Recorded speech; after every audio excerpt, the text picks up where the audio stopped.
Barkamar da saduwa a yau ranar 28 ga watan Ramadana a cikin wannan shiri namu mai take rana mai kamata yau. Shiri ne wanda ke kawo mana abubuwan da suka faru a irin wani ranaku na haihuwa ko kuma mutuwa ko wani abu da ya faru a tarihi wanda ba za a manta da shi ba.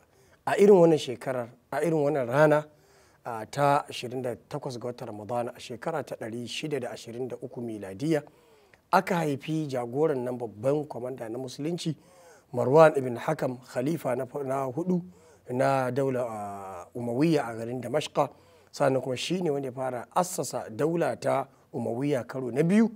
Marwan ibn Hakam wanda sananne ne a cikin tarihi na musulunci, ba za a iya mantawa da gudunmuwarsa da kuma abubuwan da ya bayar a cikin addini ba. To a irin wannan rana ce aka haife shi. Sannan irin wannan rana din a shekara ta 1962 aka samu juyin mulki da aka yi na sojoji a garin Syria a ƙarƙashin jagorancin Abdulkarim Nahlawi, wanda ya jagoranci mutane wajen juyin mulki da aka yi, wanda daula ta sake dawowa a hayyacinta, wanda gashi na muna gani ko a kwana-kwanan watan da ya wuce an sake wani juyin mulki na sojoji.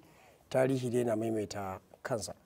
A irin wannan shekara kuma a shekara ta 1953 ƙasar Libya ta shiga daula ta larabawa, ta haɗe kanta da jami'o'i da ake karatu da su a cikin ƙasashen larabawa suka zama suna tafiya da tunani iri ɗaya da kuma manhaji iri ɗaya. Kafin nan daga baya aka zo aka raba tunani ƙarƙashin jagorancin Gaddafi, ya rarraba wasu tunanuka daban-daban.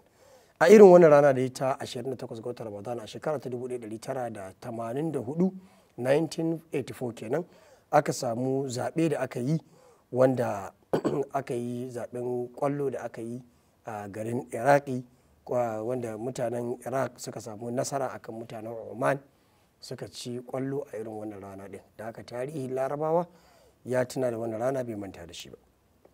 Hakanan a 1998 a wannan rana ta 28 ga watan Ramadana ƙasar Sudan ta kafa dastur, ma'ana constitution ɗinta mai zaman kansa, wanda ta tabbatar da dokoki na addinin musulunci a cikinsa, ta kuma sabanta wasu dokoki take bukatar caccanzawa a matsayinta ta ƙasa mai cin gashin kanta. Sannan a irin wannan rana dai ta 28 ga watan Ramadana an samu abubuwa su ma na tarihi daban-daban sun faru. Akwai a ƙoƙarin miƙa headquarter ta Asbaniya da aka yi a ƙarƙashin sojoji, ƙarƙashin General Francesco Francano, ya jagoranci mutane wajen tabbatar da headquarter su ta Asbaniya a garin Lech Mutmardin.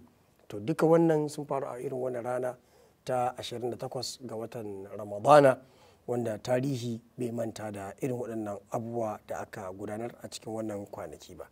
Sannan a cikin wannan rana ta 28 ga watan Ramadana aka yi kisan gilla ga jagoran na Shishan, ma'ana Salim, a Dubai, inda a kashe shi a shekara ta 2009 a 28 ga watan Ramadana. Sannan a irin wannan rana ta 28 ga watan Ramadana a shekara ta 2014 aka ayyana wazir na kasar Somal ya zama shine sarki, ya zama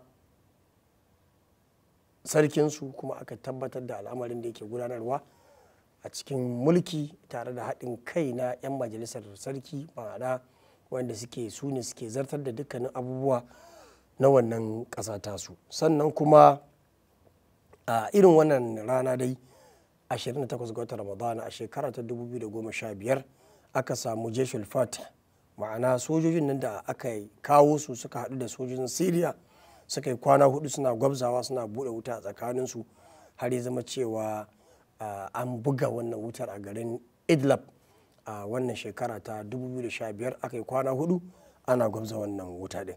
Sannan kuma irin wannan rana din dai a shekara ta 2015 aka samu ayyuka na larabawa sun zama cewa a bayyane yanzu.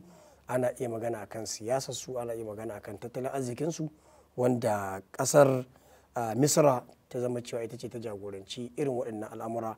Ya zama ana iya magana akan dukkanin al'amura da suka shafe su ba tare da sun kalli cewa an masu katsalanda cikin al'amuransu ba.